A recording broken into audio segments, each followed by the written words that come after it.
अस्सलाम वालेकुम नाजरीन, मैं मोहम्मद आजम RH9 न्यूज़ में आपका खैर मकदम है। आप सबका शुक्रिया। मैं पहली बात तो आप सबका शुक्रिया अदा करना चाहता हूं कि आप इतने सुबह सुबह आप आ गए।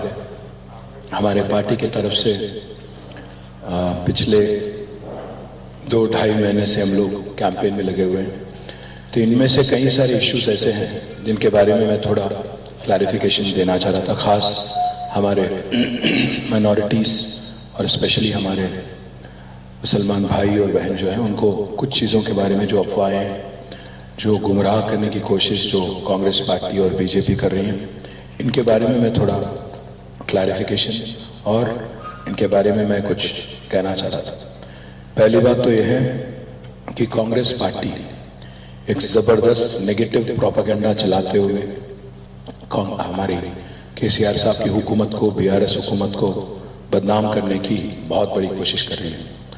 उन्होंने एक रूमर प्रोपेगेंडा ये चालू कर दिया कि 9 मस्जिदों की शहादत हो गई जब से BRS पार्टी यहाँ पे सत्ता संभाली, यहाँ पे जब से BRS की हुकूमत आई। मैं खुलासा करना चाहता हूँ, क्लैरिफाई करना चाहता हूँ आप सबको, इसमें कोई सच्चाई नहीं है, बिल्कुल ही गलत है, सरासर गलत है।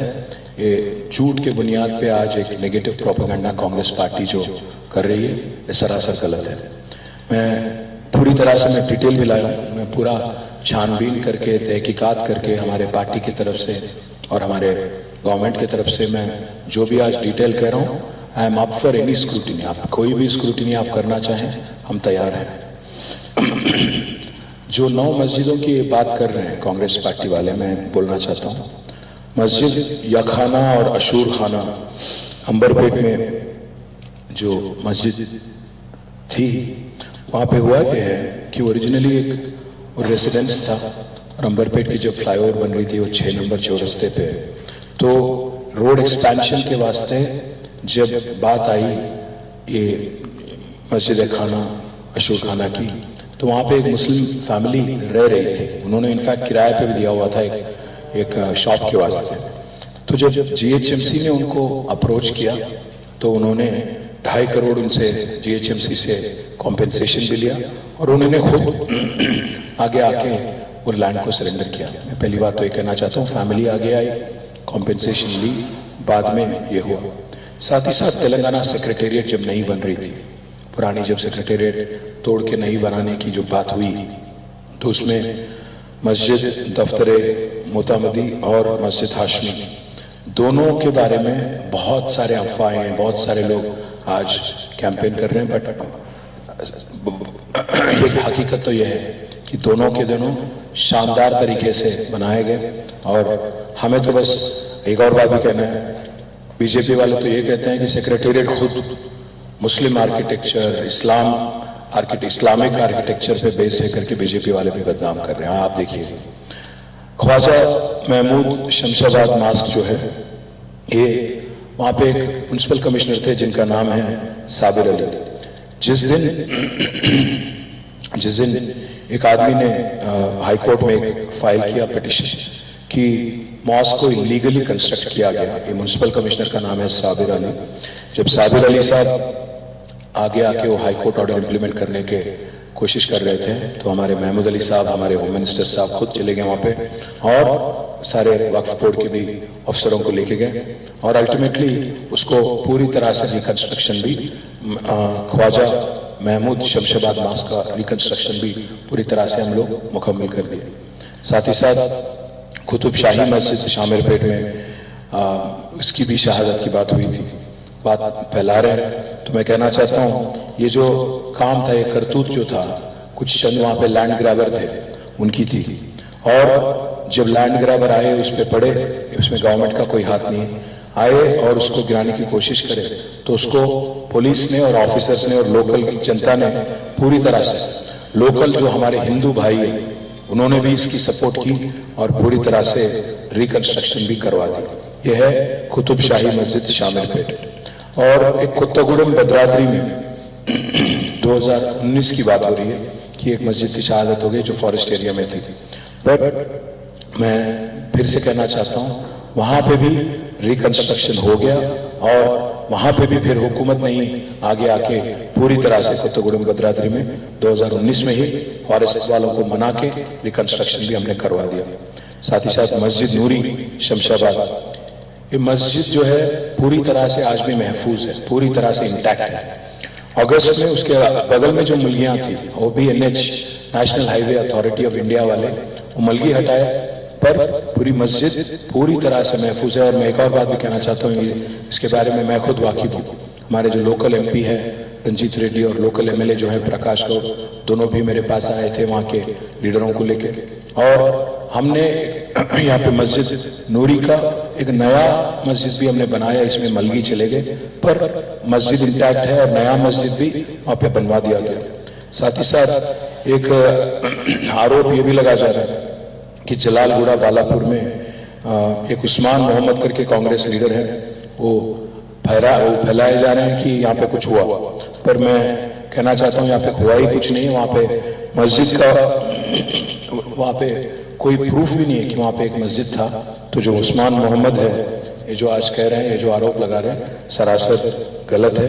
मैं आपसे कहना चाहता हूँ आखिरी में 9वीं मस्जिद कुतुबशाही मस्जिद जो हयात बख्शी मस्जिद के बारे में भी कुछ लोग क्लेम कर रहे हैं कि इनकी भी शहादत हो गई, बट मैं कहना चाहता हूं आपसे कोई प्रूफ नहीं है इसके बारे में, कोई एविडेंस नहीं है कि ये सच है।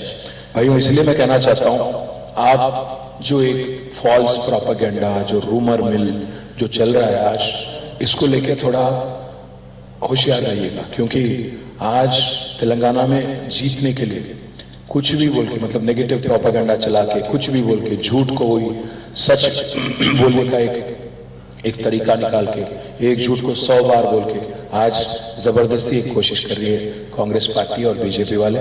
इसके बारे में मैं हर किसी से कहता हूं कि आप होशियार रहिए।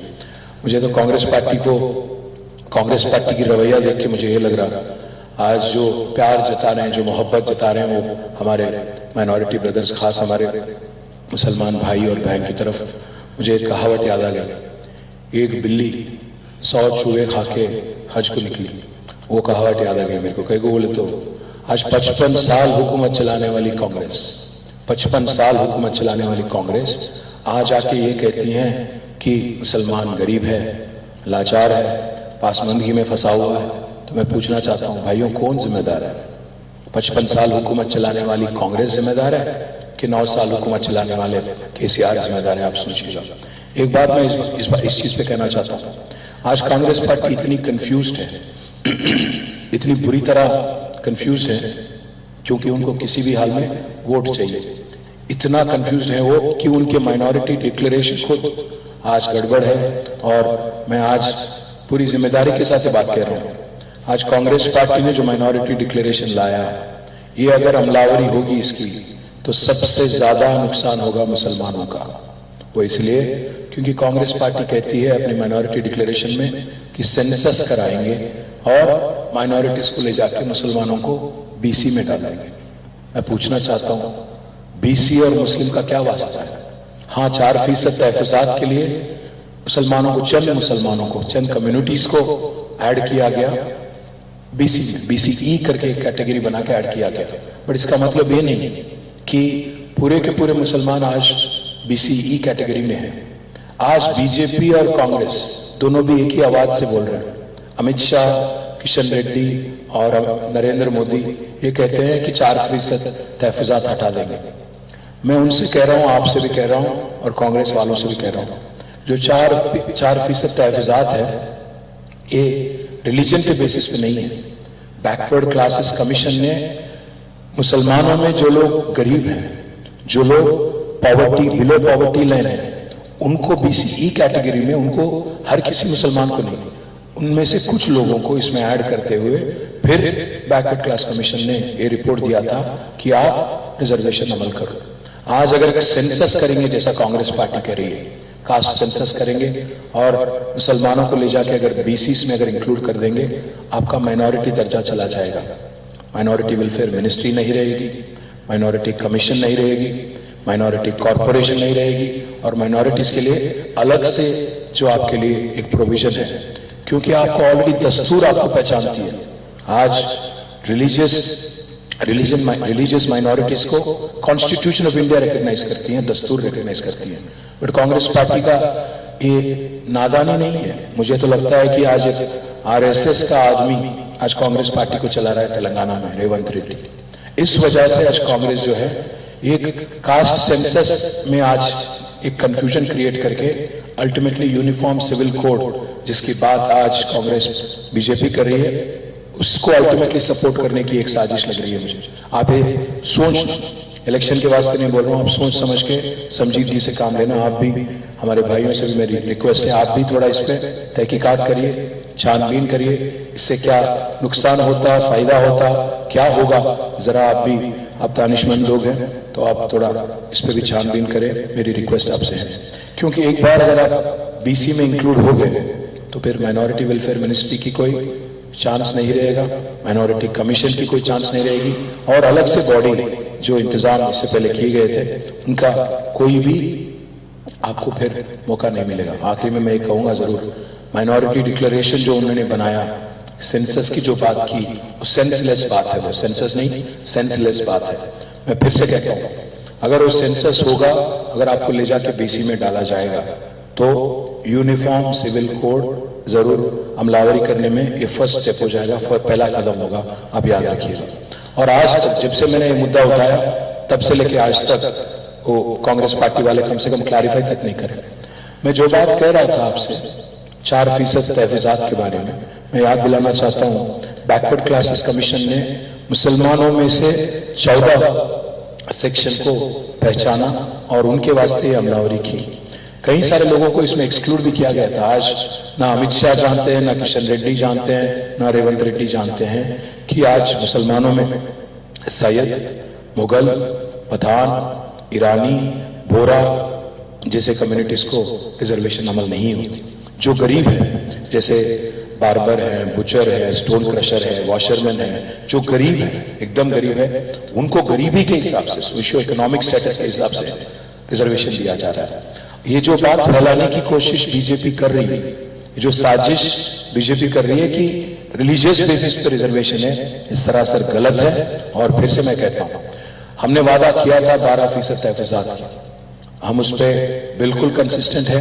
2016 में हमने तेलंगाना असेंबली में एक बिल पास किया कि आप बढ़ाइए रिजर्वेशन, सुधीर कमीशन को हमने बिठाया और उस कमीशन के बेसिस पे, रिलीजन बेसिस पे नहीं बल्कि उनके कमीशन के बेसिस पे हमने बिल पास करके दोनों भी हाउसेस में, असेंबली में, काउंसिल में हमने दिल्ली भेजा।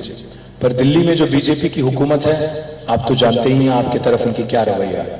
इसलिए भाइयों, मैं आपसे कहना चाहता हूं, मैं क्लैरिफिकेशन देना चाहता हूं, पूरी कोशिश हमने की कि यहां से जो बिल हमने भेजा दिल्ली, केंद्र सरकार को, वहां पे जो यूनियन गवर्नमेंट है उसको मनाने की कोशिश हमने की। पर मोदी सरकार तो आप जानते ही हैं, जो 4% है उसको रद्द करने में पड़े हम लोग। इसीलिए हमको कोई इंटेलेक्चुअल्स, मुस्लिम इंटेलेक्चुअल्स हमारे पास आए, केसीआर साहब के पास, और उन्होंने एक सलाह मशूरा दिया कि भाई ऐसा है, मोदी तो नहीं करने देंगे आपको 12%, तो आप ऐसा करो, कहीं ये 12% के चक्कर में 4% ना हो जाना, क्योंकि फिर तो तबाही मचेगी और सारे के सारे लोग आपके खिलाफ हो जाएंगे। और ये सरासर नाइंसाफी है।